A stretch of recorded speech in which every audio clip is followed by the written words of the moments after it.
2025 ಭಾರತದ ಮಿಲಿಟರಿ ಕ್ಷೇತ್ರಕ್ಕೆ ಒಂದು ಹೊಸ ತಿರುವನ್ನ ಕೊಡುವ ಎಲ್ಲ ಸೂಚನೆಯು ನಮಗೆ ಕಾಣಿಸ್ತಾ ಇದೆ. ಒಂದು ಕಾಲದಲ್ಲಿ ಭಾರತಕ್ಕೆ ಏನಾದ್ರೂ ಮಿಲಿಟರಿಯ ರಿಕ್ವೈರ್ಮೆಂಟ್ ಇದ್ದಿದ್ರೆ ಅಮೆರಿಕದಂತ ದೇಶ ಹೇಗಾದ್ರೂ ಮಾಡಿ ಭಾರತಕ್ಕೆ ಈ ಮಿಲಿಟರಿ ಇಕ್ವಿಪ್ಮೆಂಟ್ ಸಿಗ್ಲಾರ್ದ ಹಾಗೆ ಮಾಡಬೇಕು ಅನ್ಕೊಂತಿದ್ದ ದೇಶಗಳು ಇವತ್ತು ನಾ ಮುಂದು ಅನ್ಕೊಂಡು ನಮ್ಮ ಅಸ್ತ್ರಗಳನ್ನ ತಗೊಳ್ಳಿ ಅಂತ ಹೇಳಿ ಇವತ್ತು ಲೈನ್ ಆಗಿ ಸಾಲಾಗಿ ಎಲ್ಲ ದೇಶಗಳು ಭಾರತದ ಮುಂದೆ ನಿಂತಿವೆ. ಈ ಬದಲಾವಣೆಗೆ ಹಾಗಾದ್ರೆ ಏನು ಕಾರಣ? ಭಾರತ ಹಾಗಾದ್ರೆ ಸೂಪರ್ ಪವರ್ ಆಗುವ ಸೂಚನೆ ನಮಗೇನಾದ್ರೂ ಕಾಣಿಸ್ತಾ ಇದೆಯಾ? ಬನ್ನಿ ಇವತ್ತಿನ ವಿಡಿಯೋದಲ್ಲಿ ಈ ಎಲ್ಲಾ ವಿಷಯಗಳ ಬಗ್ಗೆ ಚರ್ಚೆ ಮಾಡೋಣ. ನಮ್ಮ ಚಾನೆಲ್ ನ ನೀವಿನ್ನು ಸಬ್ಸ್ಕ್ರೈಬ್ ಮಾಡ್ಕೊಂಡಿಲ್ಲ ಅಂದ್ರೆ ದಯವಿಟ್ಟು ನಮ್ಮ ಚಾನೆಲ್ ನ ನೀವು ಸಬ್ಸ್ಕ್ರೈಬ್ ಮಾಡ್ಕೊಳ್ಳಿ. ಆಮೇಲೆ ಈ ವಿಡಿಯೋ ಇಷ್ಟ ಆದ್ರೆ ಇದಕ್ಕೊಂದು ಲೈಕ್ ಅನ್ನ ಕೂಡ ಕೊಡಿ. ಮೊದಲಿಗೆ ನಾವು ಅಮೆರಿಕ ವಿಷಯದ ಬಗ್ಗೆ ಮಾತಾಡೋಣ. ಮೊನ್ನೆ ತಾನೇ ಭಾರತ ಮತ್ತು ಅಮೆರಿಕ ಒಂದು ಡಿಫೆನ್ಸ್ ಡೀಲ್ ಅನ್ನ ಮಾಡ್ಕೊಳ್ಳೋದು. ಸೊ ಭಾರತ ಕೂಡ ಸಾಕಷ್ಟು ವೆಪನ್ಸ್ ಅನ್ನ ಅಮೆರಿಕದಿಂದ ಪರ್ಚೇಸ್ ಮಾಡುವ ಪ್ರಾಮಿಸ್ ಅನ್ನು ಕೂಡ ಈ ಡೀಲ್ ಅಲ್ಲಿ ಮಾಡಿದೆ. ಹಾಗಾದ್ರೆ ಬನ್ನಿ, ಅವು ಯಾವ್ಯಾವ ವೆಪನ್ಸ್ ಅನ್ನ ಭಾರತ ಅಮೆರಿಕದಿಂದ ಪರ್ಚೇಸ್ ಮಾಡಬೇಕು ಅನ್ಕೊಂಡಿದೆ. ಸೊ ಮೊಟ್ಟ ಮೊದಲ ಬಾರಿಗೆ 100 ಜಾವೆಲಿನ್ ಮಿಸೈಲ್ಸ್ ಅನ್ನ ಅಮೆರಿಕದಿಂದ ಭಾರತ ಪರ್ಚೇಸ್ ಮಾಡುವ ಸೂಚನೆಯನ್ನ ನೀಡಿದೆ. ಈ ಜಾವೆಲಿನ್ ಮಿಸೈಲ್ಸ್ ಅಂತಂದ್ರೆ ಆಂಟಿ ಟ್ಯಾಂಕ್ ಮಿಸೈಲ್ಸ್. ಈಗ ಮಿಲಿಟರಿಯಲ್ಲಿ ನಿಮ್ಗೆ ಗೊತ್ತಿರಬಹುದು, ಟ್ಯಾಂಕ್ಸ್ ಅನ್ನ ಬಳಕೆ ಮಾಡಿಕೊಂಡು ಯುದ್ಧ ಅಥವಾ ವಾರ್ ಅನ್ನ ಮಾಡ್ತಾ ಇರ್ತಾರೆ. ಸೊ ಆ ಟೈಮಲ್ಲಿ ಟ್ಯಾಂಕ್ ವಿರುದ್ಧ ಯಾವ್ದಾದ್ರು ಒಂದು ಸ್ಟ್ರಾಂಗ್ ಆದ ಅಸ್ತ್ರ ಬೇಕು. ಹೀಗಾಗಿ ಭಾರತ ಬೇರೆ ಬೇರೆ ವೆಪನ್ಸ್ ಅನ್ನು ಕೂಡ ಯೂಸ್ ಮಾಡುತ್ತೆ. ಅದರ ಜೊತೆಗೆ ಅಮೆರಿಕದ javelin missiles, aunty tank missiles, tank ಒಂದು ಆರ್ಮರ್ ಇರುತ್ತಲ್ಲ ಮೇಲ್ಗಡೆ, ಅದರ ಕವಚ ಬಹಳ ಗಟ್ಟಿಯಾಗಿ ಮತ್ತೆ ಬಹಳ ಸುರಕ್ಷಿತವಾದ ಒಂದು ಆರ್ಮರ್ ಇರುತ್ತೆ. ಸೊ ಅದನ್ನ ಬ್ರೇಕ್ ಮಾಡಿ ಒಳಗಡೆ ಆ ಟ್ಯಾಂಕ್ ನ ಡಿಸ್ಟ್ರಾಯ್ ಮಾಡ್ಬೇಕಂತಂದ್ರೆ ನಿಮ್ಗೆ ಸ್ಟ್ರಾಂಗ್ ಆದ ಒಂದು ಮಿಸೈಲ್ಸ್ ಬೇಕಾಗುತ್ತೆ. ಇದಕ್ಕೆ ಜಾವೆಲಿನ್ ಮಿಸೈಲ್ಸ್ ಮತ್ತೆ ಅದಕ್ಕೆ ಬೇಕಾದ ಲಾಂಚರ್ ಗಳನ್ನ ಭಾರತ ಪರ್ಚೇಸ್ ಮಾಡ್ತೀನಿ ಅಂತ ಹೇಳಿ ಅಮೆರಿಕದ ಈ ಡಿಫೆನ್ಸ್ ಡೀಲ್ ಅಲ್ಲಿ ಹೇಳ್ಕೊಂಡಿದೆ. ಅದಷ್ಟೇ ಅಲ್ಲ, ಮುಂದಿನ ಭಾಗವಾಗಿ ನಾವು ಅಮೆರಿಕದ ಜನರಲ್ ಎಲೆಕ್ಟ್ರಿಕ್ ನ ಏರ್ಕ್ರಾಫ್ಟ್ ಏನ್ ಇಂಜಿನ್ಸ್ ಇದ್ದು ಅದನ್ನ ನಮ್ಮ ತೇಜಸ್ ಏರ್ಕ್ರಾಫ್ಟ್ ಗೆ ಬಳಕೆ ಮಾಡುವ ಒಂದು ಡೀಲ್ ಅನ್ನ ನಾವು ಇದಕ್ಕಿಂತ ಮುಂಚೆ ಮಾಡ್ಕೊಂಡಿದ್ವಿ. ಅವಾಗ GE ತನ್ನ 404 ಇಂಜಿನ್ಸ್ ಅನ್ನ ಭಾರತಕ್ಕೆ ಕೊಡ್ತೀನಿ ಅಂತ ಹೇಳಿ $100 ಮಿಲಿಯನ್ ಗಳಷ್ಟು ಡೀಲ್ ಅನ್ನ ಮಾಡ್ಕೊಂಡಿತ್ತು. ಆದ್ರೆ ಕೋವಿಡ್ ಮತ್ತೆ ಬೇರೆ ಇತರ ಕಾರಣಗಳನ್ನ ಕೊಟ್ಕೊಂಡು ಅದು ಇನ್ನೂವರೆಗೂ ನಮಗೆ ಬೇಕಾದಷ್ಟು ನಂಬರ್ಸ್ ಗಳಲ್ಲಿ ಅದನ್ನ ಡೆಲಿವರ್ ಮಾಡಿರ್ಲಿಲ್ಲ. ಈಗ ಮತ್ತೆ ಮಾತುಕತೆ ಸ್ವಲ್ಪ ಚುರುಕುಗೊಂಡ ಮೇಲೆ ಇಲ್ಲ, ಹಳೆ ಇಂಜಿನ್ಸ್ ಅನ್ನು ನಾವು ಕೊಡ್ತೀವಿ, ಅದ್ರ ಜೊತೆಗೆ ಹೊಸ ಭಾರತ ಕಡೆಯಿಂದ GE 414 ಅದರದ ನೆಕ್ಸ್ಟ್ ಅಡ್ವಾನ್ಸ್ ಸ್ವಲ್ಪ ಹೆಚ್ಚಿನ ಪವರ್ ಇರುವಂತ ಇಂಜಿನ್, ಇದು ಕೂಡ ನಮ್ಮ ತೇಜಸ್ ಮಾರ್ಕ್ 2 ಅಂದ್ರೆ ಸೆಕೆಂಡ್ ಜನರೇಷನ್ ನಮ್ಮ ತೇಜಸ್ ಏರ್ಕ್ರಾಫ್ಟ್ ಏನಿದೆ ಅದಕ್ಕೆ ಇದನ್ನ ಬಳಕೆ ಮಾಡಬೇಕು 414 ಇಂಜಿನ್ ಅಂತ ಹೇಳಿ ಭಾರತ ಬಹಳ ದಿವಸದಿಂದ ಅನ್ಕೊಂಡು ಬರ್ತಾ ಇತ್ತು. ಬಟ್ ಅಮೆರಿಕ ಇಮಿಡಿಯೇಟ್ ಆಗಿ ಅದನ್ನ ಕೊಡೋಕೆ ಇಚ್ಛೆ ಪಡ್ತಾ ಇರಲಿಲ್ಲ. ಯಾಕಂತಂದ್ರೆ ಭಾರತ ಯಾವುದೇ ಒಂದು ಇಂಜಿನ್ ಅಥವಾ ಈ ತರ ಶಸ್ತ್ರಾಸ್ತ್ರಗಳ ಒಂದು ಡೀಲ್ ಮಾಡ್ಕೊಂಡ್ರೆ ಮೊಟ್ಟ ಮೊದಲಿಗೆ ಭಾರತ ಒಂದು ರಿಕ್ವೈರ್ಮೆಂಟ್ ಏನಿರುತ್ತೆ ಅಂತಂದ್ರೆ, ನೀವು ಇದನ್ನ ಬರೀ ನಮಗೆ ಸೇಲ್ ಮಾಡೋದಷ್ಟೇ ಇಲ್ಲ, ಇದರ ಟೆಕ್ನಾಲಜಿಯಲ್ಲಿ ಕೆಲವೊಂದಿಷ್ಟು ಭಾಗ ನಮ್ ಜೊತೆ ನೀವು ಹಂಚ್ಕೋಬೇಕು. ಯಾಕಂತಂದ್ರೆ ಇದನ್ನ ನಾವು ಮುಂದಿನ ದಿನಗಳಲ್ಲಿ ನಮ್ಮಲ್ಲಿಯೇ ನಾವು ಇದನ್ನ ಮ್ಯಾನುಫ್ಯಾಕ್ಚರ್ ಮಾಡಬೇಕಾಗಿ ಬರುತ್ತದೆ. ಹಾಗಾಗಿ ನಿಮ್ಮ ಟೆಕ್ನಾಲಜಿ ನಮ್ಗೆ ನೀವು ಶೇರ್ ಮಾಡಬೇಕು ಅನ್ನೋ ಒಂದು ಕಂಡೀಷನ್ ಬೇರೆ ಎಲ್ಲ ಕಂಪನೀಸ್ ಗಳಿಗೆ, ಬೇರೆ ದೇಶಗಳಿಗೂ ಕೂಡ ಭಾರತ ಹಾಕೊಂಡು ಬರ್ತಾ ಇತ್ತು.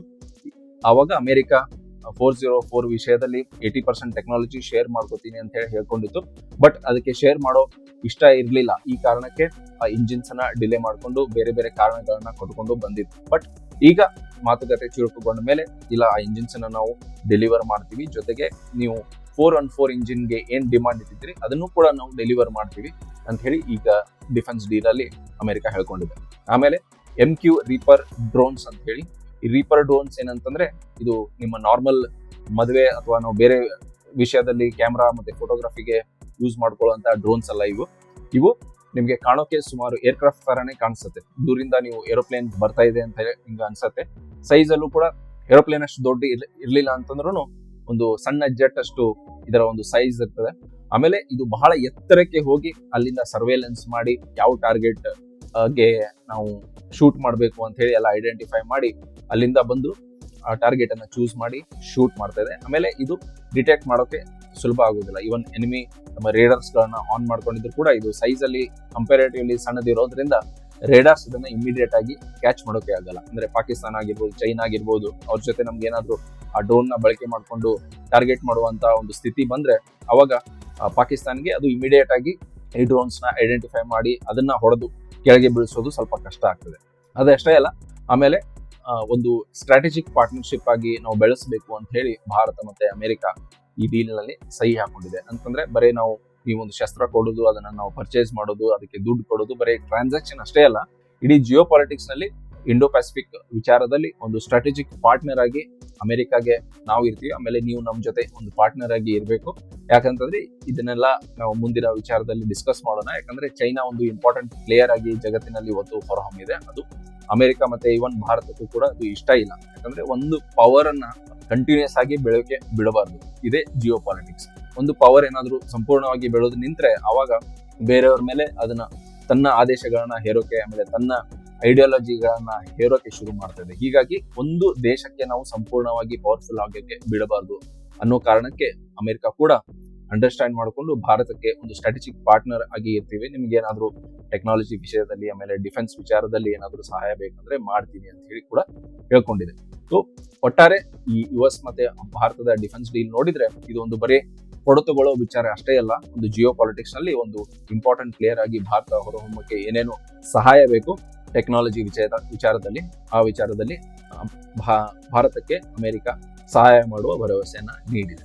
ಮತ್ತೊಂದು ದೇಶದ ಜೊತೆ ಭಾರತ ತನ್ನ ಡಿಫೆನ್ಸ್ ಡೀಲ್ಗೋಸ್ಕರ ಮಾತುಕತೆಯನ್ನ ಬಹಳ ದಿವಸಗಳಿಂದ ಮಾಡಿಕೊಂಡು ಬಂದಿದೆ. ಅದರ ಕಂಟಿನ್ಯೂಯೇಷನ್ ಆಗಿ ಇನ್ನೂ ಕೂಡ ಮಾತುಕತೆಯನ್ನ ನಡೆಸ್ತಾ ಇದೆ. ಆ ದೇಶ ಬೇರೆ ಯಾವುದಲ್ಲ, ಫ್ರಾನ್ಸ್.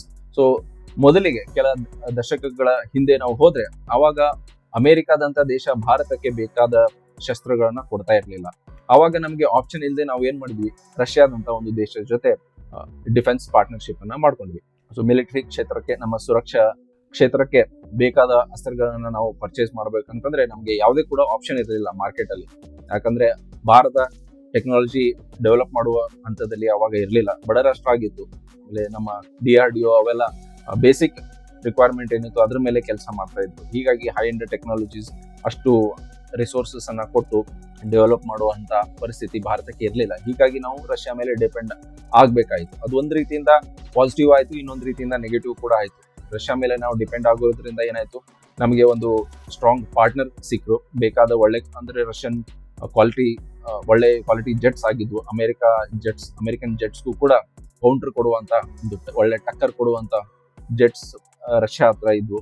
ಆಮೇಲೆ ಬೇರೆ ಬೇರೆ ಅಸ್ತ್ರಗಳು ಕೂಡ ನಾವು ರಷ್ಯಾದಿಂದ ಪರ್ಚೇಸ್ ಮಾಡಿ ನಮ್ಮ ಸೇನೆಯಲ್ಲಿ ನಾವು ಸೇರ್ಪಡೆ ಮಾಡ್ಕೊಂಡಿದ್ವಿ. ಬಟ್ ಒಂದೇ ಪಾರ್ಟ್ನರ್ ಮೇಲೆ ಡಿಪೆಂಡ್ ಆದ್ಮೇಲೆ ಈಗ ಅವರು ಮ್ಯಾನುಫ್ಯಾಕ್ಚರಿಂಗ್ ಮಾಡುವವರೆಗೂ ಭಾರತ ಕಾಯ್ಕೊಂಡು ಕೂತ್ಕೋಬೇಕು. ನಾವೇನೇ ಒಂದು ಸ್ಟ್ರಾಟಜಿ ಮಾಡಬೇಕು, ನಮ್ದು ಏನಾದ್ರು ನಮ್ಮ ಮಿಲಿಟರಿಯಲ್ಲಿ ಏನಾದ್ರು ಒಂದು ಪ್ಲಾನ್ ನ ಬದಲಾವಣೆ ಮಾಡ್ಕೋಬೇಕು, ಸ್ಟ್ರಾಟಜಿಯಲ್ಲಿ ಬದಲಾವಣೆ ಮಾಡ್ಕೋಬೇಕು ಅಂದ್ರೂ ರಷ್ಯಾ ಏನು ಮ್ಯಾನುಫ್ಯಾಕ್ಚರ್ ಮಾಡ್ತಾ ಇದೆ, ಅವ್ರ ಹತ್ರ ಯಾವ ಆರ್ಮ್ಸ್ ಇದೆ, ಅವ್ರ ಹತ್ರ ಯಾವ ಶಸ್ತ್ರಗಳು ಇವೆ, ಅದನ್ನ ತಲೆಯಲ್ಲಿ ಇಟ್ಕೊಂಡು ನಾವು ನಮ್ಮ ಸ್ಟ್ರಾಟಜಿಯನ್ನ ಮಾಡ್ಕೋಬೇಕಾಗತ್ತೆ.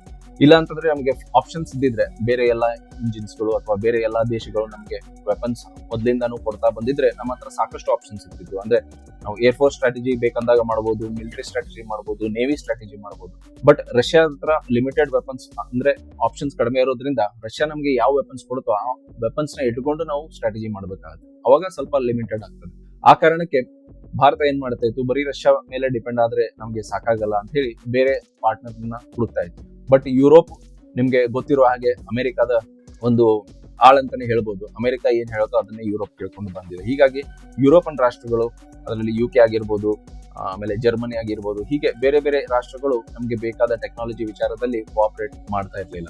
ಬಟ್ ಫ್ರಾನ್ಸ್ ಒಂದು ಇಂಡಿಪೆಂಡೆಂಟ್ ಡಿಸಿಷನ್ ತಗೊಂಡು ಭಾರತಕ್ಕೆ ಸುಮಾರು 70-80ನೇ ದಶಕದಿಂದಲೂ ಕೂಡ ಭಾರತಕ್ಕೆ ಬೇಕಾದ ಈ ನಮ್ಮ ಫೈಟರ್ ಜೆಟ್ಸ್ ಆಗಿರ್ಬೋದು, ಬೇರೆ ಇನ್ನಿತರ ಟೆಕ್ನಾಲಜೀಸ್ಗಳಲ್ಲಿ ಫ್ರಾನ್ಸ್ ಏನ್ ಮಾಡ್ತು, ಅಮೆರಿಕ ತನ್ನ ಆದೇಶ ಹೊರಡಿಸಿದ್ರು ಕೂಡ ಅದನ್ನ ಧಿಕ್ಕರಿಸಿ, ಇಲ್ಲ ನಮಗೆ ಭಾರತವು ಕೂಡ ಒಂದು ಒಳ್ಳೆ ಮಾರ್ಕೆಟ್, ಅದನ್ನ ನಾವು ಅವ್ರ ಜೊತೆ ಡಿಫೆನ್ಸ್ ಡೀಲ್ ಅನ್ನ ಮಾಡ್ಕೊಂಡು ನಮ್ಗೆ ಬೇಕಾದ ಅಸ್ತ್ರಗಳನ್ನ ಅವ್ರಿಗೆ ಕೊಡ್ತೀವಿ ಅಂತ ಹೇಳಿ ಫ್ರಾನ್ಸ್ ಅಮೆರಿಕದ ಒಂದು ಈ ದಿಕ್ಟಾಟ್ ಅನ್ನ ಧಿಕ್ಕರಿಸಿ ನಮ್ ಜೊತೆ ಡೀಲ್ ಅನ್ನ ಮಾಡ್ಕೊಂಡಿತ್ತು. ಸೊ ಮಿರಾಜ್ ಜೆಟ್ಸ್ ನಿಮಗೆ ಗೊತ್ತಿರಬಹುದು.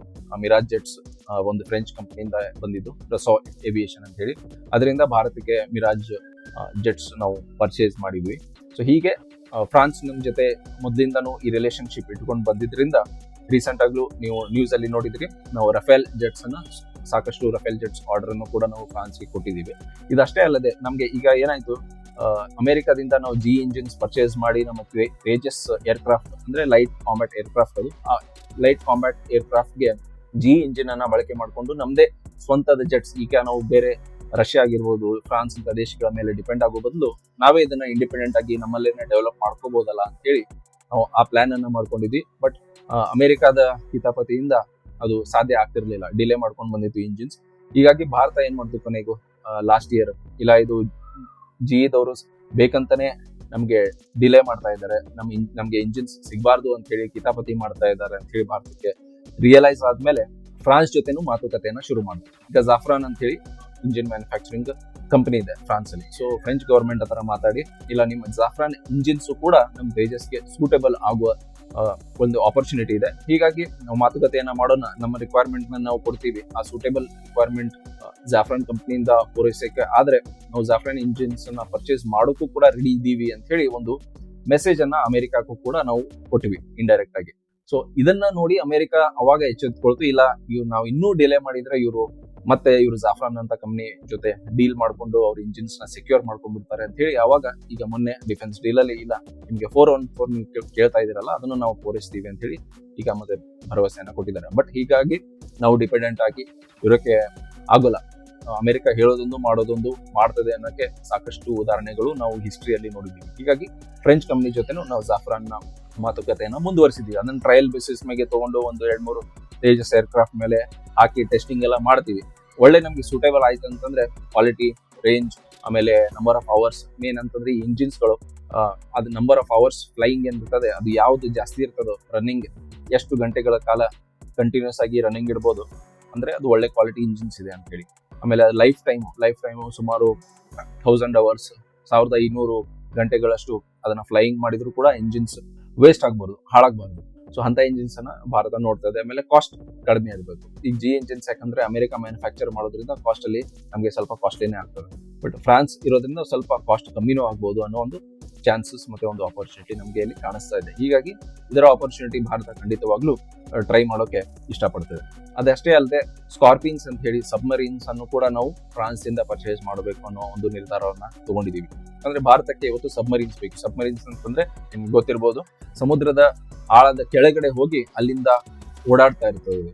ಅಲ್ಲಿಂದ ಯಾವ್ದ ಬೇಕಂದ್ರೆ ಇಲ್ಲಿಂದ ಚೈನಾ ದಡಕ್ಕೂ ಕೂಡ ಹೋಗ್ಬೋದು ಡಿಟೆಕ್ಟ್ ಆಗದೆ. ಯಾಕಂತಂದ್ರೆ ಒಂದ್ಸಲ ಅದು ಕೆಳಗಡೆ ಹೋಯ್ತು ಅಂತಂದ್ರೆ 10-15 ಕಿಲೋಮೀಟರ್ ಸಮುದ್ರದ ಆಳದಲ್ಲಿ ಹೋಗ್ತದೆ. ಅವಾಗ ರೇಡಾರ್ ಆಗ್ಲಿ ಬೇರೆ ಶಿಪ್ಗಳಾಗ್ಲಿ ಅದನ್ನ ಅಷ್ಟು ಈಸಿಯಾಗಿ ಡಿಟೆಕ್ಟ್ ಮಾಡೋಕೆ ಆಗಲ್ಲ. ಸೊ ಈ ಕಾರಣಕ್ಕೆ ಸಬ್ಮರೀನ್ಸ್ ಸೀಕ್ರೆಟ್ ಆಗಿ ನಾವು ಎಲ್ಲಿ ಬೇಕಾದ್ರೂ ಹೋಗ್ಬೋದು. ಇವತ್ತು ಇಲ್ಲಿಂದ ಸೀಕ್ರೆಟ್ ಆಗಿ ನಾವು ದುಬೈ ಕಡೆ ಆ ಕಡೆನೂ ಕಳಿಸ್ಬೋದು, ಅರಬ್ ಸಿ ಕಡೆ. ಆಮೇಲೆ ಬೇಕಂತಂದ್ರೆ ಈಗ ಸೌತ್ ಚೈನಾ ಸಿ ಅಲ್ಲಿ, ಯಾಕಂದ್ರೆ ಚೈನಾ ತನ್ನ ಸಬ್ಮರೀನ್ಸ್ ಅನ್ನ ಇಂಡಿಯನ್ ಓಷನ್ ಗೆ ಕಳಿಸಿ ಏನಾದ್ರು ಕಿತಾಪತಿ ಮಾಡೋಕೆ ಟ್ರೈ ಮಾಡ್ತಾ ಇರ್ತದೆ. ಅದಕ್ಕೆ ಕೌಂಟರ್ ಕೊಡ್ಬೇಕಂತಂದ್ರೆ ನಮ್ಮ ಸಬ್ಮರೀನ್ಸ್ ಕೂಡ ಅಲ್ಲಿಂದ ಏನು ಆ ಸೌತ್ ಚೈನಾ ಸಿ ಲಿಂಕ್ ಆಗತ್ತೋ ಆ ರೂಟ್ ಅಲ್ಲಿ ಕೂಡ ನಮ್ಮ ಸಬ್ಮರೀನ್ಸ್ ಓಡಾಡ್ಬೇಕಾಗತ್ತೆ. ಮಲೇಷಿಯಾ, ಜಪಾನ್ ಇಂತ ಅವ್ರ ದಡದ ಕಡೆನೂ ಹೋಗುವಂತ ಪರಿಸ್ಥಿತಿ ಬರ್ತದೆ. ಸೊ ಅವಾಗ ನಮ್ಗೆ ಸಬ್ಮರೀನ್ಸ್ ಬೇಕಾಗ್ತದೆ. ಅದರಲ್ಲೂ ಕೂಡ ಅಂದ್ರೆ ಲಾಂಗ್ ರೇಂಜ್ ಇರುವಂತ ಸಬ್ಮರೀನ್ಸ್ ಬೇಕು. ಯಾಕಂತಂದ್ರೆ ಒಂದ್ಸಲ ಕೆಳಗಡೆ ಹೋದ್ರೆ ಮೇಲೆ ಪದೇ ಫ್ಯೂಯಲ್ಗೋಸ್ಕರ ಆಗ್ಲಿ ಬೇರೆ ಇದಕ್ಕೆ ಮೇಂಟೆನೆನ್ಸ್ಗೋಸ್ಕರ ಆಗ್ಲಿ ಬರುವಂತ ಪರಿಸ್ಥಿತಿ ಬರಬಾರ್ದು. ಹೀಗಾಗಿ ಲಾಂಗ್ ರೇಂಜ್ ಬೇಕಾಗುವಂತ ನಾವು ಸಬ್ಮರೀನ್ಸ್ ಎಲ್ಲ ನೋಡ್ತೀವಿ. ಈಗ ಜಗತ್ತಿನಲ್ಲಿ ಲಾಂಗ್ ರೇಂಜ್ ಸಬ್ಮರೀನ್ಸ್ ಅಂತಂದ್ರೆ ನ್ಯೂಕ್ಲಿಯರ್ ಪವರ್ಡ್ ಸಬ್ಮರೀನ್ಸ್. ಯಾಕಂದ್ರೆ ಅದರಿಂದ ಇಂಜಿನ್ ನಾಯ್ಸ್ ಕೂಡ ಬರಲ್ಲ, ಅಂದ್ರೆ ಶಬ್ದ ಬಹಳ ಕಡಿಮೆ ಇರ್ತದೆ. ಆಮೇಲೆ ಒಂದ್ಸಲ ನೀವು ನ್ಯೂಕ್ಲಿಯರ್ ಟೆಕ್ನಾಲಜಿನ ಬಳಕೆ ಮಾಡಿದ್ರೆ ಅಂತಂದ್ರೆ ಒಂದೊಂದು ವರ್ಷಗಟ್ಲೆ ನೀವು ಮೇಲ್ ಬರೋ ಪರಿಸ್ಥಿತಿನೇ ಇರೋದಿಲ್ಲ.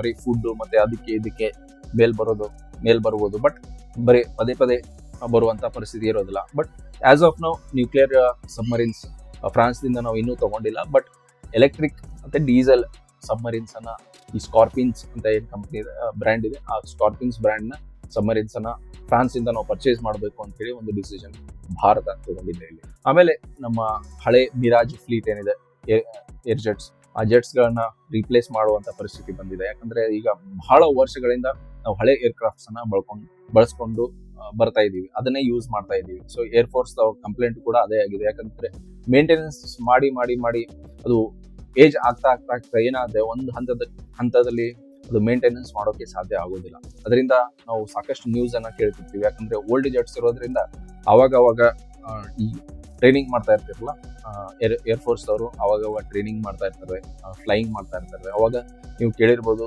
ರಾಜಸ್ಥಾನ್ ಅಲ್ಲಿ ಇಲ್ಲಿ ಸಣ್ಣ ಪುಟ್ಟ ಕ್ರ್ಯಾಶ್ ಆಗಿರುವಂತ ವಿಚಾರ ಕೂಡ ನ್ಯೂಸ್ ನಲ್ಲಿ ನಾವು ನೋಡಿರ್ತೀವಿ. ಸೊ ಅದು ಯಾಕೆ ಆಗ್ತಾವ ಅಂತಂದ್ರೆ ಹಳೆ ಜೆಟ್ಸ್ ಆದಂಗೆ ಮೇಂಟೆನೆನ್ಸ್ ಮಾಡೋದು ಕಷ್ಟ ಆಗ್ತದೆ. ಸೊ ಸಣ್ಣ ಪುಟ್ಟ ಪ್ರಾಬ್ಲಮ್ಸ್ಗಳು ದೊಡ್ಡದಾಗಿ ಪರಿಣಮಿಸ್ತವೆ. ಈಗ ನಮ್ಮ ಏರ್ಫೋರ್ಸ್ ಅವರು ಫ್ಲೈ ಮಾಡ್ತಾ ಇರ್ತಾರೆ, ಅಂತ ಟೈಮಲ್ಲಿ ಏನಾದರೂ ಒಂದು ಸಣ್ಣ ಟೆಕ್ನಿಕಲ್ ಪ್ರಾಬ್ಲಮ್ ಅಂತಂದ್ರೆ ಅವಾಗ ಕ್ರಾಶ್ ಆಗಿ ನಮ್ಮ ವ್ಯಾಲ್ಯೂಯಬಲ್ ಏರ್ಫೋರ್ಸ್ ಪೈಲಟ್ಸ್ ನ ಕಳ್ಕೊಳ್ಳುವಂತ ಪರಿಸ್ಥಿತಿ ಬರ್ತದೆ. ಮೊನ್ನೆ ದುಬೈ ಏರ್ ಶೋ ನಲ್ಲಿ ನೀವು ನೋಡಿರ್ಬೋದು, ಒಂದು ಏರ್ಕ್ರಾಫ್ಟ್ ನಮ್ಮ ತೇಜಸ್ ಏರ್ಕ್ರಾಫ್ಟ್ ಕ್ರಾಶ್ ಆಗಿ ಒಬ್ಬ ಪೈಲಟ್ ಜೀವ ಕಳೆದುಕೊಳ್ಳುವಂತ ಪರಿಸ್ಥಿತಿ ಬಂತು. ಈಗ ಅವರ ಎಕ್ಸ್ಪೀರಿಯನ್ಸ್ ನಾವು ರೀಪ್ಲೇಸ್ ಮಾಡೋಕ್ಕಾಗಲ್ಲ. ಅವರು ನಮ್ಮ ದೇಶಕ್ಕೆ ಕೊಡುವಂತ ಸೇವೆ ತಾನು ಇಮಿಡಿಯೇಟ್ ಆಗಿ ಇನ್ನೊಬ್ಬರನ್ನ ಯಾರನ್ನೂ ಕರ್ಕೊಂಡು ಅವ್ರನ್ನ ರೀಪ್ಲೇಸ್ ಮಾಡೋಕೆ ಆಗಲ್ಲ. ಸೊ ಇಂಥ ಪರಿಸ್ಥಿತಿಯಲ್ಲಿ ನಮ್ಮ ಪೈಲಟ್ಸ್ ಕಾಪಾಡೋದು ನಮ್ಮ ಒಂದು ಡ್ಯೂಟಿ ಆಗಿರ್ತದೆ, ಭಾರತ ಸರ್ಕಾರದ್ದು ಮತ್ತೆ ಏರ್ಫೋರ್ಸ್. ಇಂಥ ಟೈಮ್ ಇದಕ್ಕೆ ಅವ್ರಿಗೆ ಬೇಕಾದಂತ ಅಡ್ವಾನ್ಸ್ ಟೆಕ್ನಾಲಜಿ ಆಗಿರ್ಬೋದು, ಅವರ ಸೇಫ್ಟಿಗೆ ಎಲ್ಲ ಬೇಕಾದಂತ ಸುರಕ್ಷತೆಯನ್ನ ಮಾಡಿಕೊಡೋ ಜವಾಬ್ದಾರಿ ಕೂಡ ನಮ್ಮ ಡಿಫೆನ್ಸ್ ಮಿನಿಸ್ಟ್ರಿಗೆ ಇರ್ತದೆ. ಆಮೇಲೆ ಇನ್ನೊಂದು ವಿಷಯಕ್ಕೆ ನಾವು ಫ್ರಾನ್ಸ್ ಯಾಕೆ ಪ್ರಿಫರ್ ಮಾಡ್ತೀವಿ ಅಂತಂದ್ರೆ, ಫ್ರಾನ್ಸ್ ಅಮೆರಿಕಾ ತರ ನಮ್ಗೆ ಬುದ್ಧಿವಾದ ಹೇಳೋಕೆ ಬರೋದಿಲ್ಲ. ಇಲ್ಲ, ನಿಮ್ಮಲ್ಲಿ ಡೆಮೋಕ್ರಸಿ ಚೆನ್ನಾಗಿದ್ರೆ ಅಷ್ಟೇ ನಾವು ಇಂಜಿನ್ಸ್ ಕೊಡ್ತೀವಿ, ನಿಮ್ಮಲ್ಲಿ ಹ್ಯೂಮನ್ ರೈಟ್ಸ್ ಚೆನ್ನಾಗಿದ್ರೆ ಮಾತ್ರ ನಿಮ್ಗೆ ಬಿಸ್ನೆಸ್ ಅನ್ನ ಕೊಡ್ತೀವಿ ಅಥವಾ ನಮ್ಮ ಟೆಕ್ನಾಲಜಿನ ಕೊಡ್ತೀವಿ ಅಂತ ಇಂಥ ಕಥೆಗಳನ್ನ ಹೇಳ್ಕೊಂಡು ಬರಲ್ಲ. ಒಂದು ಪ್ರೊಫೆಷನಲ್ ಪಾರ್ಟ್ನರ್ ಆಗಿ ಫ್ರೆಂಚ್ ಗೌರ್ಮೆಂಟ್ ನಮ್ಮ ಜೊತೆ ಬಹಳ ವರ್ಷಗಳಿಂದ ಒಂದು ಸಂಬಂಧವನ್ನ ಬೆಳೆಸ್ಕೊಂಡು ಬಂದಿದೆ. ಅವ್ರು ಯಾವಾಗ್ಲೂ ನೀವು ಇದನ್ನ ಮಾಡಿದ್ರೆ ಮಾತ್ರ ನಿಮ್ಗೆ ಇಂಜಿನ್ ಕೊಡ್ತೀವಿ ಹಾಗೆ ಹೀಗೆ ಅಂತ ಹೇಳಿ ಕತೆ ಹೇಳುತ್ತಾರೆ. ಮೊದಲಿಂದಲೂ ಭಾರತ ಅಂದ್ಮೇಲೆ ಡೆವಲಪಿಂಗ್ ಕಂಟ್ರಿಯಲ್ಲಿ ಏನಾದ್ರೂ ಒಂದು ಸಣ್ಣ ಪುಟ್ಟ ಸಮಸ್ಯೆ ಇದ್ದೇ ಇರ್ತದೆ. ಸೊ ಆ ಸಮಸ್ಯೆಯನ್ನ ಇವರು ಹೈಲೈಟ್ ಮಾಡ್ಕೊಂಡು, ಇಲ್ಲ ನೀವು ಈ ತರ ಮಾಡಿದ್ರೆ ಮಾತ್ರ ನಿಮ್ ಜೊತೆ ಟೆಕ್ನಾಲಜಿಯನ್ನ ಕೊಡ್ತೀವಿ ಅನ್ನೋ ಕತೆ ಫ್ರಾನ್ಸ್ ನಮ್ಗೆ ಹೇಳೋದಿಲ್ಲ. ಈ ಕಾರಣಕ್ಕೆ ಭಾರತವು ಕೂಡ ಮೊನ್ನೆ ರಫೇಲ್ ಮತ್ತೆ ಅಮೆರಿಕನ್ ಜೆಟ್ಸ್ ಕಂಪ್ಯಾರಿಸನ್ ಮಾಡಿದಾಗ ನಾವು ಪ್ರಿಫರ್ ಮಾಡಿದ್ದು ರಫೇಲ್ ಜೆಟ್ಸ್. ಬಿಕಾಸ್ ಫ್ರಾನ್ಸ್ ನಮ್ಗೆ ಈ ಕತೆಗಳನ್ನ ಹೇಳ್ಕೊಂಡು ಅನಾವಶ್ಯಕವಾಗಿ ಈ ಹೇಗೆ ಡಿಲೇ ಮಾಡ್ಕೊಂಡು ಬಂದಿದೆ ಆತರ ನಮ್ಗೆ ಜೆಟ್ಸ್ ಡೆಲಿವರಿಯಲ್ಲಿ ಡಿಲೇ ಮಾಡೋದು. ಸೊ ಈ ಒಂದು ಕಾರಣಕ್ಕೂ ಕೂಡ ನಾವು ಫ್ರಾನ್ಸ್ ನ ಪ್ರಿಫರ್ ಮಾಡ್ತೀವಿ, ಅದಕ್ಕೆ ಆದ್ಯತೆಯನ್ನ ನಾವು ಕೊಡ್ತೀವಿ. ಆಮೇಲೆ ಜಪಾನ್ ಜೊತೆಯೂ ಕೂಡ ಡೀಲ್ ಅನ್ನ ಮಾಡ್ಕೊಂಡಿವಿ. ಯಾಕಂದ್ರೆ ಸೌತ್ ಚೈನಾ ಸಿ ಮತ್ತೆ ಇಂಡಿಯನ್ ಓಷಿಯನ್ ಅಂತಂದ್ರೆ ಜಪಾನ್ ಚೈನಾ ಒಂದು ದೊಡ್ಡ ಫೋರ್ಸ್ ಆಗಿರೋದ್ರಿಂದ ಜಪಾನ್ಗೂ ಕೂಡ ಒಂದು ಟ್ರೈಲ್ಯಾಟ್ರಲ್ ನಾವು ಸೆಕ್ಯೂರಿಟಿಯನ್ನ ಮಾಡ್ಕೊಂಡಿದೀವಿ. ಅಂದ್ರೆ ಮೆರಿಟೈಮ್ ನೇವಿ ಆಗಿರ್ಬೋದು, ನಮ್ಮ ಆರ್ಮಿ ಆಗಿರ್ಬೋದು, ಎಲ್ಲಾ ತರದ್ದು ಅಗ್ರಿಮೆಂಟ್ ಅನ್ನು ಕೂಡ ನಾವು ಜಪಾನ್ ಜೊತೆ ಮಾಡ್ಕೊಂಡಿದೀವಿ. ಸೊ ಮೇನ್ಲಿ ನಾವು ಮೆರಿಟೈಮ್ ಇಲ್ಲಿ ಫೋಕಸ್ ಮಾಡ್ತೀವಿ. ರೀಸನ್ ಯಾಕಂತಂದ್ರೆ ಸೌತ್ ಚೈನಾ ಸೀದಲ್ಲಿ ಚೈನಾ ಜಪಾನ್ ವಿರುದ್ಧ ಬಹಳಷ್ಟು ಕಿತಾಪತಿಯನ್ನ ಮಾಡ್ತದೆ, ಅವರಿಗೆ ಬೇಕಂತಾನೆ ರೇಗಿಸೋದು ಮಾಡ್ತದೆ. ತಮ್ಮ ನೇವಿ ಶಿಪ್ಸ್ ಅನ್ನ ತಗೊಂಡು ಹೋಗಿ ಜಪಾನ್ ಬಾರ್ಡರ್ ಅಲ್ಲಿ ಅಡ್ಡ ಹಾಕುವಂತ ಬಹಳಷ್ಟು ಕೆಲಸಗಳನ್ನು ಕೂಡ ಮಾಡಿದೆ. ಆಮೇಲೆ ಫಿಲಿಪೈನ್ಸ್ಗೂ ಹೋಗಿ ಅಲ್ಲಿ ಕೂಡ ಕಾಟ ಕೊಟ್ಟಿದೆ. ಸೊ ಹೀಗೆ ಚೈನಾ ಅವಾಗ ಇಂಥ ಕೆಲಸಗಳನ್ನ ಮಾಡ್ತಾ ಇರ್ತದೆ. ಯಾಕಂತಂದ್ರೆ ಅದು ತನ್ನ ಪವರ್ ಅನ್ನ ಪ್ರೊಜೆಕ್ಟ್ ಮಾಡೋಕೆ ನೋಡ್ತಾ ಇದೆ. ಅಂದ್ರೆ ನಾವು ಪವರ್ಫುಲ್ ಆಗಿದ್ದೀವಿ, ಹೀಗಾಗಿ ನಮ್ ತಂಟೆಗೆ ನೀವು ಬರಬೇಡ್ರಿ ಅನ್ನೋ ಒಂದು ಮೆಸೇಜ್ ಕಳ್ಸೋಕ್ಕೂ ಕೂಡ ಇಂಥ ಸಣ್ಣ ಪುಟ್ಟ ಕಿತಾಪತಿಗಳನ್ನ ಚೈನಾ ಮಾಡ್ಕೊಂಡು ಬರ್ತದೆ. ಅದಕ್ಕೆ ಕೌಂಟರ್ ಕೊಡಕ್ಕೆ ಈಗ ಪ್ರತಿ ಸಲನೂ ಅಮೆರಿಕ ಬರೋಕ್ಕಾಗಲ್ಲ. ಆಲ್ದೋ ಜಪಾನ್ ಅಮೆರಿಕಾದ ಒಂದು ಸ್ಟ್ರಾಂಗ್ ಅಲೈ ಆದ್ರೂ ಕೂಡ ಈಗ ಎಲ್ಲದಕ್ಕೂ ಕೂಡ ಅಮೆರಿಕ ಇಂಟರ್ಫಿಯರ್ ಆಗಕ್ಕೆ ಬರೋಲ್ಲ. ಅವಾಗ ಅಮೆರಿಕ ಇಂಟರ್ಫಿಯರ್ ಆಯ್ತು ಅಂತಂದ್ರೆ ಅದು ಮತ್ತೆ ಚೈನಾ ಮತ್ತೆ ಅಮೆರಿಕಾದ ಒಂದು ದೊಡ್ಡ ಉದ್ವಿಗ್ನ ಪರಿಸ್ಥಿತಿ ಕ್ರಿಯೇಟ್ ಮಾಡುವಂತ ಸ್ಥಿತಿ ಬರ್ತದೆ. ಹೀಗಾಗಿ ಒಂದು ಥರ್ಡ್ ಪಾರ್ಟಿ ಕೂಡ ಬೇಕಾಗುತ್ತೆ. ಅಂದ್ರೆ ಬರೀ ಒಂದು ಅಮೆರಿಕಾನೇ ಎವ್ರಿ ಟೈಮ್ ಬರ್ತದೆ ಅಂತಂದ್ರೆ ಚೈನಾ ಅಮೆರಿಕ ವಿರುದ್ಧ ಕೌಂಟರ್ ಸ್ಟ್ರಾಟಜಿ ರೆಡಿ ಮಾಡ್ಕೊಂಡು ಇಟ್ಕೊಂಡ್ಬಿಡುತ್ತೆ. ಬಟ್ ಚೈನಾಗೆ ಸರೌಂಡ್ ಮಾಡಬೇಕು, ಬರೀ ಅಮೆರಿಕಾದಿಂದ ಅಷ್ಟೇ ಸಾಧ್ಯ ಆಗೋದಿಲ್ಲ ಅದು. ಅವಾಗ ಭಾರತವು ಕೂಡ ಸಪೋರ್ಟ್ ಮಾಡಬೇಕು, ಫಿಲಿಪೈನ್ಸ್ ಅಂತ ಸಣ್ಣ ದೇಶಗಳು ಕೂಡ ಸಪೋರ್ಟ್ ಮಾಡಬೇಕು. ಹೀಗೆ ಈ ಅಮೆರಿಕನ್ ಸ್ಟ್ರಾಟಜಿ ಯುಕ್ತ ಆಮೇಲೆ ಜಪಾನ್ ಕೂಡ ಭಾರತದಂತ ದೇಶದ ಇಂಪಾರ್ಟೆನ್ಸ್ ಅನ್ನ ಗುರುತಿಸಿ ನಮ್ಮ ಜೊತೆ ಡಿಫೆನ್ಸ್ ಅಗ್ರಿಮೆಂಟ್ ಅನ್ನ ಸಾಕಷ್ಟು ವಿಷಯಗಳಲ್ಲಿ ಮಾಡಿಕೊಂಡಿದೆ. ಅದು ಸರ್ವೇಲೆನ್ಸ್ ಆಗಿರ್ಬೋದು, ಸೆಕ್ಯೂರಿಟಿ, ಮೆರಿಟೈಮ್ ಸೆಕ್ಯೂರಿಟಿ ಆಗಿರ್ಬೋದು, ಇಂಥ ವಿಷಯಗಳಲ್ಲಿ ಭಾರತದ ಜೊತೆ ಒಂದು ಡೀಲ್ ಅನ್ನ ಜಪಾನ್ ಮಾಡ್ಕೊಂಡಿದೆ. ಆಮೇಲೆ ಕೊನೆಯದಾಗಿ ನಮ್ಮ ಹಳೆಯ ಪಾರ್ಟ್ನರ್ ರಷ್ಯಾ ಮೊದಲಿನಿಂದಲೂ ಭಾರತಕ್ಕೆ ಬೇಕಾದ ಅಸ್ತ್ರಗಳನ್ನು ಕೊಟ್ಕೊಂಡು ಬಂದಿದೆ.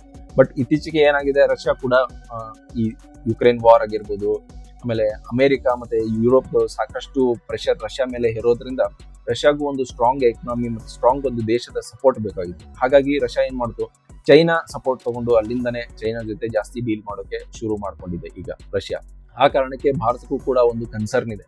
ಆಲ್ದೋ ಓಪನ್ ಆಗಿ ರಷ್ಯಾ ಭಾರತದ ವಿರುದ್ಧ ಯಾವುದೇ ಒಂದು ಕೆಲಸವನ್ನ ಮಾಡಿಲ್ಲ ಇನ್ನೂವರೆಗೂ. ಬಟ್ ಮುಂದೆ ಇದೇ ತರ ಪರಿಸ್ಥಿತಿ ಇರುತ್ತದ ಅನ್ನೋಕೆ ಗ್ಯಾರಂಟಿ ಇರೋದಿಲ್ಲ. ಯಾಕಂದ್ರೆ ಸಂಪೂರ್ಣವಾಗಿ ಈಗ ಚೈನಾ ಮೇಲೆ ಡಿಪೆಂಡ್ ಆಗ್ಬಿಟ್ರೆ ರಷ್ಯಾ, ಅವಾಗ ಚೈನಾ ರಷ್ಯಾಗೆ ಹೇಗ್ ಬೇಕಾದ್ರೂ ಆಟ ಆಡಿಸ್ಬೋದು. ಅವಾಗ ನಾಳೆ ಭಾರತದ ವಿರುದ್ಧ ನೀವು ಟೆಕ್ನಾಲಜಿಯನ್ನ ಸ್ಟಾಪ್ ಮಾಡಿ ಅಂತಂದ್ರೆ ಅವಾಗ ರಷ್ಯಾಗೆ ಬೇರೆ ಆಪ್ಷನ್ಸ್ ಇರೋದಿಲ್ಲ.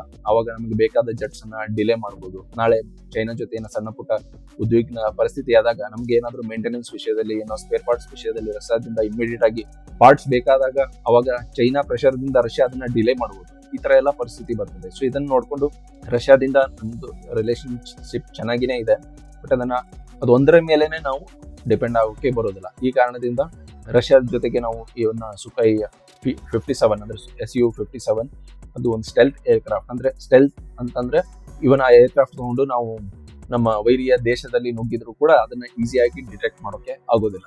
ರೇಡಾರ್ಗಳು ಅದನ್ನ ಕಂಡು ಹಿಡಿಯೋಕೆ ಸ್ವಲ್ಪ ಕಷ್ಟ ಆಗ್ತದೆ. ಸೊ ಈ ಕಾರಣದಿಂದ ಅದಕ್ಕೆ ಸ್ಟೆಲ್ತ್ ಏರ್ಕ್ರಾಫ್ಟ್ ಅಂತ ಕರಿತೀವಿ. ಸೊ ಆ ಏರ್ಕ್ರಾಫ್ಟ್ ತಗೊಂಡು ನಾವು ಇವನ್ ಪಾಕಿಸ್ತಾನ ಒಳಗಡೆ ಆಗಿರ್ಬೋದು, ಚೈನಾ ಒಳಗಡೆ ಹೋಗಿ ನಮ್ಮ ಮಿಷನ್ಸ್ ಅನ್ನ ಮುಗಿಸ್ಕೊಂಡು ಬರ್ಬೋದು.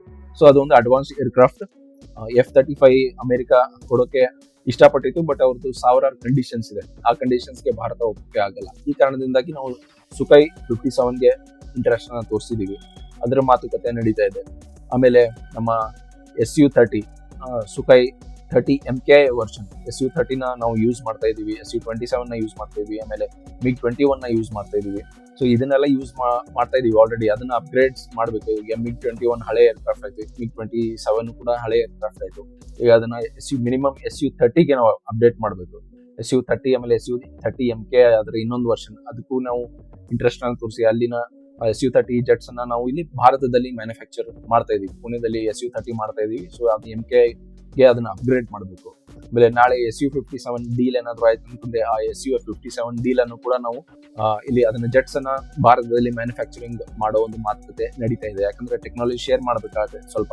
ಅವಾಗ ರಷ್ಯಾ ಎಷ್ಟು ಮಟ್ಟಿಗೆ ಶೇರ್ ಮಾಡ್ತದೆ ಅದನ್ನ ಕಾದ್ ನೋಡ್ಬೇಕು. ಸ್ವಲ್ಪ ಮಟ್ಟಿಗೆ ಏನಾದ್ರು ಶೇರ್ ಮಾಡ್ತು ಮ್ಯಾನುಫ್ಯಾಕ್ಚರಿಂಗ್ಗೆ ಒಪ್ಕೊಂತು ಅಂತಂದ್ರೆ ಇರೋ ನಮ್ಮ Su-30 ಫೆಸಿಲಿಟಿ ಏನಿದೆ ಪುಣೆದಲ್ಲಿ ಅದನ್ನ ಅಪ್ಗ್ರೇಡ್ ಮಾಡಿ ಅದನ್ನ Su-57 ಮ್ಯಾನುಫ್ಯಾಕ್ಚರಿಂಗ್ ಮಾಡೋಕೆ ಅಪ್ಗ್ರೇಡ್ ಮಾಡಬೇಕು. ಈ ತರ ಸುಮಾರು ಕೆಲಸಗಳಿವೆ. ಆಮೇಲೆ ನಮ್ಮ ಹಳೆ ಇನ್ಸಾಸ್ ರೈಫಲ್ಸ್, ನಮ್ಮ ಆರ್ಮಿಯವರು ಇನ್ನೂ ಕೂಡ ಇನ್ಸಾಸ್ ಅಂತ ಹೇಳಿ ಒಂದು ರೈಫಲ್ ನ ಯೂಸ್ ಮಾಡ್ತಾವೆ, ಮಷಿನ್ ಗನ್ ಅನ್ನ. ಆ ಮಷಿನ್ ಗನ್ ಹಳೆ ಟೆಕ್ನಾಲಜಿ ಆಗಿದೆ, ಡಿಪೆಂಡೆಂಟ್ ಇಲ್ಲ. ಬಹಳ ಟೈಮ್ ಕಾಟವನ್ನ ಕೊಟ್ಟಿದೆ ನಮ್ಮ ಸೋಲ್ಜರ್ಸ್ಗೆ, ಬೇಕಾದ ಟೈಮಲ್ಲಿ ಕೈ ಕೊಟ್ಬಿಟ್ಟಿದೆ. ಸೊ ಹೀಗಾಗಿ ಆ ವೆಪನ್ಸ್ ಅನ್ನ ನಾವು ಅಪ್ಗ್ರೇಡ್ ಮಾಡಬೇಕು. ಸೊ ಅಪ್ಗ್ರೇಡ್ ಮಾಡೋಕೆ ರಷ್ಯಾ AK-203 AK-47 ಏನಿದೆ ಅದೇ ಕಂಪ್ನಿದು AK-203 ಅಂತ ಹೇಳಿ upgraded gas operated machine gun ಅದು. ಆ ಮಷಿನ್ ಗನ್ ನಮ್ಮ ಭಾರತದ ಮಿಲಿಟರಿಗೆ ಸಪ್ಲೈ ಮಾಡಿ ಈಗಿರೋ ಇನ್ಸಾಸ್ ನ ರಿಪ್ಲೇಸ್ ಮಾಡಬೇಕು ಅನ್ನೋ ಪ್ಲಾನ್ ಇದೆ. ಅದಕ್ಕೂ ಕೂಡ ಮಾತುಕತೆ ನಡೀತಾ ಇದೆ. ಆರ್ಡರ್ಸ್ ನ ಸಾಕಷ್ಟು ಕೊಟ್ಟಿದ್ದೀವಿ. ಈಗ ಅದು ಬಂದ್ಮೇಲೆ ಈ ಮಿಲಿಟರಿಯನ್ನ ನಾವು ಅಪ್ಗ್ರೇಡ್ ಮಾಡಬೇಕು. ಸೊ ಇಷ್ಟೆಲ್ಲ ಕೆಲಸ ಇದೆ. ಹೀಗಾಗಿ ನಮ್ಗೆ ಒಂದೇ ಒಂದು ಡಿಫೆನ್ಸ್ ಪಾರ್ಟ್ನರ್ದಿಂದ ಸಾಧ್ಯ ಆಗೋದಿಲ್ಲ.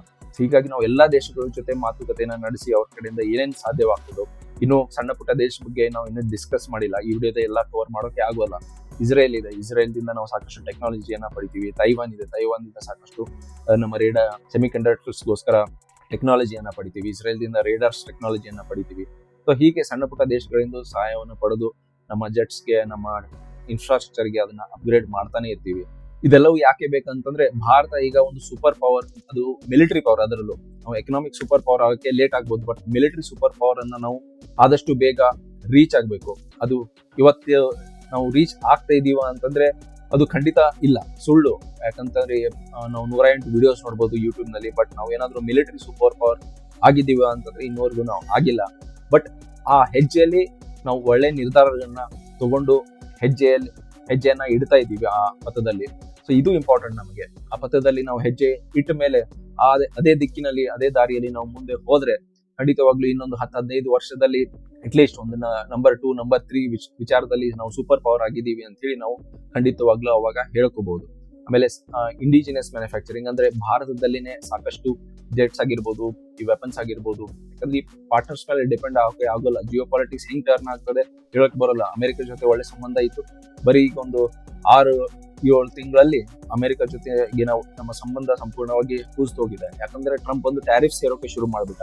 ಹೀಗಾಗಿ ಇದೆಲ್ಲ ಕಾರಣದಿಂದ ಒಬ್ಬರ ಮೇಲೆನೆ ನಾವು ಡಿಪೆಂಡ್ ಆಗಿ ಇರೋಕೆ ಬರೋದಿಲ್ಲ. ಅದ್ರ ಜೊತೆಗೆ ಪಾಕಿಸ್ತಾನ ಅನ್ನೋ ದೇಶ ಸಣ್ಣ ಪುಟ್ಟ ಕಿರಿಕ್ ಮಾಡ್ತಾನೆ ಇರ್ತದೆ. ಈಗ ಮತ್ತೆ ಟೆರರಿಸ್ಟ್ ಅಟ್ಯಾಕ್ ಅನ್ನ ಮಾಡಿ ಮತ್ತೊಂದು ಯುದ್ಧದ ಪರಿಸ್ಥಿತಿಯನ್ನು ಈಗ ನಿರ್ಮಾಣ ಮಾಡಿದೆ ಪಾಕಿಸ್ತಾನ. ಇಂಥ ಟೈಮಲ್ಲಿ ಈಗ ಬರೀ ಒಂದೇ ಪಾರ್ಟ್ನರ್ ಆಗಿತ್ತಂದ್ರೆ, ಅವ್ರ ಮೇಲೇನೆ ನಾವು ನಿರ್ಭರ ಆಗಿದ್ವು ಅಂತಂದ್ರೆ ನಮಗೆ ಬೇಕಾದ ಟೈಮಲ್ಲಿ ಟೆಕ್ನಾಲಜಿ ಸಿಗೋದಿಲ್ಲ.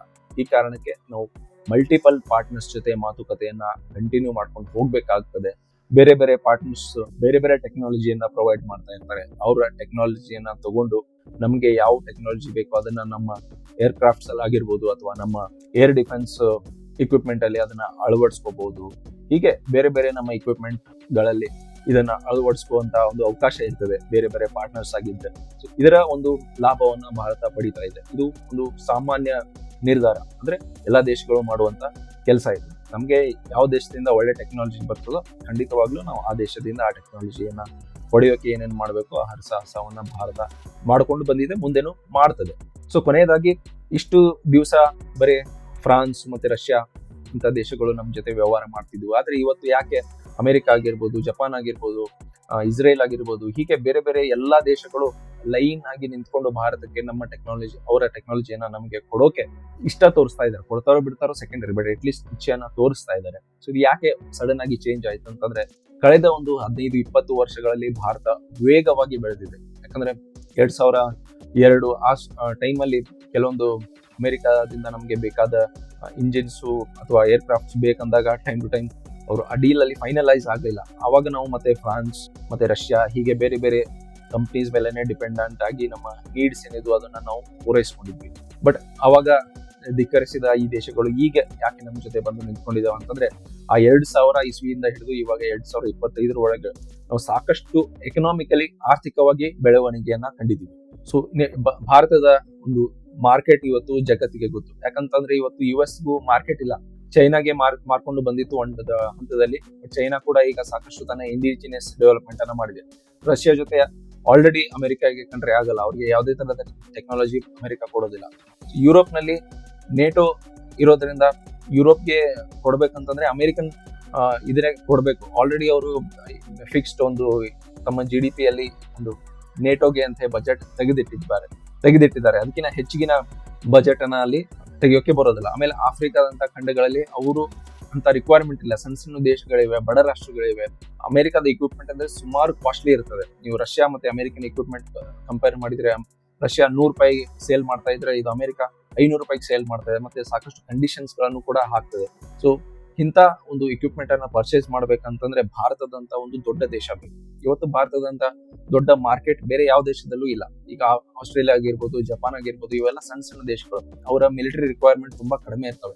ಅವರ ರಿಕ್ವೈರ್ಮೆಂಟ್ ಪ್ರಕಾರ ಅವ್ರಿಗೆ ಎಷ್ಟು ಬೇಕೋ ಅಷ್ಟು ಕೊಟ್ಟಿರ್ತಾರೆ. ಬಟ್ ಅಮೆರಿಕ ಇವತ್ತು ನಿಂತಿದೆ ಒಂದು ಡಿಫೆನ್ಸ್ ಕಂಪನೀಸ್ ಗಳ ಮೇಲೆ, ಅವರ ಲಾಭದ ಮೇಲೆ ಅಮೆರಿಕ ನಿಂತಿದೆ. ಹೀಗಾಗಿನೇ ಪದೇ ಪದೇ ವಾರ್ ಮಾಡಿಸೋದು, ಕಿತಾಪತಿ ಮಾಡಿಸೋದು ಮಾಡ್ತಾ ಇರ್ತದೆ. ಸೊ ಈಗ ಭಾರತದಂತ ದೊಡ್ಡ ಮಾರ್ಕೆಟ್ ನ ಅಮೆರಿಕ ಈಗ ಅವಾಯ್ಡ್ ಮಾಡೋಕೆ ಬರಲ್ಲ. ಮೊದಲು ಏನಾಗ್ತಿತ್ತು, ಭಾರತದಲ್ಲಿ ಆರ್ಥಿಕವಾಗಿ ನಾವು ಹಿಂದುಳ್ಕೊಂಡಿದ್ವಿ. ನಮ್ಮ ಬಜೆಟ್ ಮತ್ತೆ ಪಾಕಿಸ್ತಾನ ಮಿಲಿಟರಿ ಬಜೆಟ್ ಹೆಚ್ಚು ಕಡಿಮೆ ಅವಾಗ ಒಂದೇ ಹಂತದಲ್ಲಿ ಇದ್ವು. ಹೀಗಾಗಿ ಅವಾಗ ಏನ್ ಮಾಡ್ತು, ಪಾಕಿಸ್ತಾನಕ್ಕೆ ತನ್ನ ಜೆಟ್ಸ್ ಆಗಿರ್ಬೋದು, F-16 ಆಗಿರ್ಬೋದು, ಬೇರೆ ಬೇರೆ ಮಿಸೈಲ್ಸ್ ಅನ್ನ ಆಗಿರ್ಬೋದು ಅಮೆರಿಕ ಪ್ರೊವೈಡ್ ಮಾಡ್ತಾ ಇತ್ತು. ಅವಾಗ ಭಾರತ ಕೇಳಿದ್ರು ಕೂಡ ಅವಾಗ ಕೊಡ್ತಾ ಇರ್ಲಿಲ್ಲ. ಈ ಕಾರಣದಿಂದ ಭಾರತನೂ ಕೂಡ ಬೇಡ ಅಂತ ಹೇಳಿ ರಷ್ಯಾ ಹತ್ರ ಮೊರೆ ಹೋಗಿತ್ತು.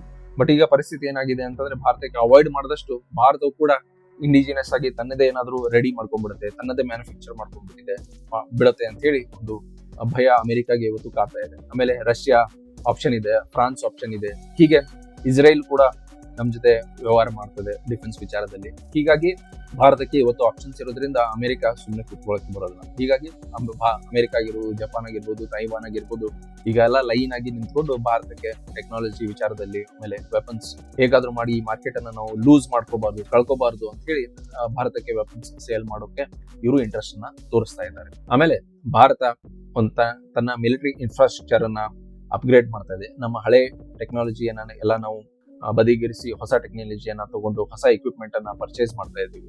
ಸೊ ಈ ಟೈಮ್ ಅಲ್ಲಿ ಅಮೆರಿಕದಂತ ದೇಶ ಕಳ್ಕೊಂಡ್ಬಿಟ್ರೆ, ಅಮೆರಿಕ, ಫ್ರಾನ್ಸ್ ಅಂತ ದೇಶಗಳು ಹಿಂದೇಟು ಹಾಕಿದ್ರೆ ಮಾರ್ಕೆಟ್ ಅವ್ರಿಗೆ ಆಪರ್ಚುನಿಟಿ ಹೋಗ್ಬಿಡುತ್ತೆ. ಈಗ ನೆಕ್ಸ್ಟ್ ನಾವು ದೊಡ್ಡ ಪರ್ಚೇಸ್ ಮಾಡೋದು ಮತ್ತೊಂದು 20-25 ವರ್ಷ ಆದ್ಮೇಲೆ, ಅಥವಾ ನಾವು ಇಲ್ಲೇ ಲೋಕಲಿನೇ ಡೆವಲಪ್ ಮಾಡ್ಕೊಂಡ್ರೆ ಅವ್ರ ಕಡೆಯಿಂದ ಪರ್ಚೇಸಸ್ ಕೂಡ ಕಡಿಮೆ ಆಗ್ತವೆ. ಸೊ ಈ ಎಲ್ಲ ವಿಚಾರಗಳನ್ನ ಕನ್ಸಿಡರ್ ಮಾಡಿದ್ಮೇಲೆ ಅಮೆರಿಕ ಇಲ್ಲ, ನಾವು ಈ ಮಾರ್ಕೆಟ್ ಅನ್ನ ಬಿಡೋಕೆ ಸಾಧ್ಯ ಇಲ್ಲ, ಅಟ್ಲೀಸ್ಟ್ ನಾವು ಏನಾದ್ರೂ ಸೇಲ್ ಮಾಡಿದ್ರೆ ಒಂದ್ ರೀತಿ ಅಲ್ಲಿ ನಮ್ಮ ಮೇಲೆನೆ ಇವರು ಡಿಪೆಂಡೆಂಟ್ ಆಗಿರ್ತಾರೆ ಅನ್ನೋ ಒಂದು ವಿಚಾರ ಕೂಡ ಇರ್ತದೆ. ಆಮೇಲೆ end of the day Jio politics ಒಂದು ಇಂಪಾರ್ಟೆಂಟ್ ಪಾತ್ರವಾಗಿ ಭಾಗವಹಿಸಿದೆ. ಜಿಯೋ ಪಾಲಿಟಿಕ್ಸ್ ನ ಪಾತ್ರ ಏನಂತಂದ್ರೆ, ಚೈನಾಗೆ ಇವತ್ತು ಕೌಂಟರ್ ವೇಟ್ ಕೊಡಕ್ಕೆ ಭಾರತದಂತ ಒಂದು ದೇಶ ಬೇಕು. ಅಮೆರಿಕ ಏನ್ ಮಾಡಿದೆ ಇವತ್ತು ಚೈನಾಗೆ, ಜಪಾನ್ ಅಮೆರಿಕ ಅಲೈ, ಸೊ ಚೈನಾಗೆ ಸರೌಂಡ್ ಮಾಡ್ಕೊಂಡಿದೆ. South Korea America ally, so South Korea ಇಟ್ಕೊಂಡು ಚೈನಾಗೆ ಆವರಿಸ್ಕೊಂಡಿದೆ. ಆಮೇಲೆ ಈ ಕಡೆ ಫಿಲಿಪೈನ್ಸ್, ಅದು ಕೂಡ ಅಮೆರಿಕನ್ ಅಲೈ. ಫಿಲಿಪೈನ್ಸ್ ನ ಇಟ್ಕೊಂಡು ಫಿಲಿಪೈನ್ ಐಲ್ಯಾಂಡ್ಸ್ ನಲ್ಲಿ ತನ್ನ ಆರ್ಮಿ ಬೇಸ್ ಅನ್ನ ಕ್ರಿಯೇಟ್ ಮಾಡ್ಕೊಂಡು ಚೈನಾಗೆ ಸರೌಂಡ್ ಮಾಡ್ಕೊಂಡಿದೆ. ಈ ಕಡೆ ಇಂಡೋನೇಷಿಯಾ, ಮಲೇಷಿಯಾ ಇಂಥ ಕಂಟ್ರೀಸ್ ಜೊತೆನೂ ಅಮೆರಿಕ ತನ್ನ ಇನ್ಫ್ಲೂಯೆನ್ಸ್ ಅನ್ನ ಬಳಸ್ಕೊಂಡು ಚೈನಾಗೆ ಸರೌಂಡ್ ಮಾಡುವಂತ ಒಂದು ಸ್ಥಿತಿಯನ್ನ ಕ್ರಿಯೇಟ್ ಮಾಡಿರ್ತವೆ. Vietnam, for example Vietnam, Thailand ಇಂಥ ದೇಶಗಳನ್ನ ಇಟ್ಕೊಂಡು ಚೈನಾಗೆ ಸರೌಂಡ್ ಮಾಡಿರುವಂತಹ ಒಂದು ಪರಿಸ್ಥಿತಿಯನ್ನ ಕ್ರಿಯೇಟ್ ಮಾಡಿದೆ. ಹೀಗಾಗಿ ಈಗ ಉಳಿದಿರೋ ಒಂದೇ ಆಪ್ಷನ್ ಅಂತಂದ್ರೆ ಭಾರತವು ಕೂಡ ಅದಕ್ಕೆ ಬೇಕಾದ ವೆಪನ್ಸ್ ಅನ್ನ ಬೇಕಾದ ಶಸ್ತ್ರಗಳನ್ನ ಕೊಟ್ಟು ಸಜ್ಜು ಮಾಡಿದೀವಿ ಅಂತಂದ್ರೆ ಅವಾಗ ಭಾರತ ಕೂಡ ಚೈನಾಗೆ ಒಂದು ಕೌಂಟರ್ ವೇಟ್ ಆಗಿ ಟಕ್ಕರ್ ಕೊಡಕ್ಕೆ ಸ್ಟ್ರಾಂಗ್ ಆಗಿ ನಿಂತಿರ್ತದೆ. ಅವಾಗ ಚೈನಾ ಈಗ ಮೇನ್ ಅಮೆರಿಕಾಗೆ ಕನ್ಸರ್ನ್ ಇರೋದಂತಂದ್ರೆ ತೈವಾನ್ ಮೇಲೆ ಇವರು ಇನ್ವೇಡ್ ಮಾಡಿ ಅದನ್ನ ಕ್ಯಾಪ್ಚರ್ ಮಾಡ್ತಾರೆ ಅಂತ ಹೇಳಿ. ಸೊ ಅದನ್ನ ಬ್ಯಾಲೆನ್ಸ್ ಮಾಡೋಕೆನೆ ಈ ಎಲ್ಲಾ ದೇಶಗಳಿಗೆ ಶಸ್ತ್ರಗಳನ್ನ ಕೊಟ್ಟು ಪ್ರೋತ್ಸಾಹ ಮಾಡ್ತಾ ಇದೆ. ಇಲ್ಲ, ನಮ್ಮ ಶಸ್ತ್ರಗಳನ್ನ ತಗೊಂಡು ನೀವು ಪವರ್ಫುಲ್ ಆಗಿ. End of the day Bharat ಒಂದು ಡೆಮೋಕ್ರಸಿ ಇದೆ. ಸೊ ಇದನ್ನ ಒಂದು ಸ್ಟೇಬಲ್ ಕಂಟ್ರಿ ಆಗಿ ನೋಡ್ತಾರೆ. ಯಾಕಂತಂದ್ರೆ ಇವತ್ತು ಡೀಲ್ ಮಾಡಿದ ಮೇಲೆ ನಾಳೆ ಇನ್ನೊಂದು ಸರ್ಕಾರ ಬಂದು ಅದನ್ನ ಡೀಲ್ ಅನ್ನ ಕ್ಯಾನ್ಸಲ್ ಮಾಡೋದಿಲ್ಲ. ಆ ತರ ಇವತ್ತು ಭಾರತದ ಇತಿಹಾಸದಲ್ಲಿ ನಡೆದಿಲ್ಲ. ಸೊ ಹೀಗಾಗಿ ಭಾರತದ ಒಂದು ನಂಬಿಕೆಯಸ್ಥ ದೇಶ ಅಂತ ಹೇಳಿ ಕನ್ಸಿಡರ್ ಮಾಡ್ತಾರೆ ಈ ದೊಡ್ಡ ದೇಶಗಳು, ಯುರೋಪ್ ಮತ್ತೆ ಅಮೆರಿಕಾದಂತ ದೇಶಗಳು. ಸೊ ಈ ಕಾರಣಕ್ಕೆ ಭಾರತ ಒಂದು ರಿಲಯಬಲ್ ಪಾರ್ಟ್ನರ್ ಅಂತ ಹೇಳಿ ಅವರಿಗೆ ವಿಚಾರ ಗೊತ್ತಾಗಿದೆ. ಇಂಥ ಮಾರ್ಕೆಟ್ ಅನ್ನು ನಾವು ಕಳ್ಕೋಬಾರ್ದು ಅನ್ನೋ ಒಂದು ಮನಸ್ಥಿತಿಯಿಂದ ಭಾರತಕ್ಕೆ ಇವತ್ತು ಬೇಕಾದ ಶಸ್ತ್ರಗಳನ್ನ ನಾವು ಕೊಡ್ತೀವಿ ಅಂತ ಹೇಳಿ ಒಂದಾದ್ಮೇಲೆ ಒಂದು ದೇಶಗಳು ಲೈನ್ ಆಗಿ ಇವತ್ತು ನಿಂತ್ಕೊಂಡಿದೆ. ಸೊ ಇದು ಇವತ್ತಿನ ವಿಡಿಯೋ ಆಗಿತ್ತು ಫ್ರೆಂಡ್ಸ್. ನಮ್ಮ ವಿಡಿಯೋ ಇಷ್ಟ ಆದ್ರೆ ಖಂಡಿತ ಅದಕ್ಕೆ ಒಂದು ಲೈಕ್ ಅನ್ನ ಕೊಡಿ. ನಮ್ಮ ಚಾನೆಲ್ನ ನೀವು ಇನ್ನೂ ಸಬ್ಸ್ಕ್ರೈಬ್ ಮಾಡ್ಕೊಂಡಿಲ್ಲ ಅಂದ್ರೆ ದಯವಿಟ್ಟು ನಮ್ಮ ಚಾನೆಲ್ಗೆ ಒಂದು ಸಬ್ಸ್ಕ್ರೈಬ್. ಮುಂದಿನ ವಿಡಿಯೋದೊಂದಿಗೆ ಮತ್ತೊಮ್ಮೆ ಸಿಗ್ತೀನಿ. ಅಲ್ಲಿವರೆಗೂ thank you all for watching.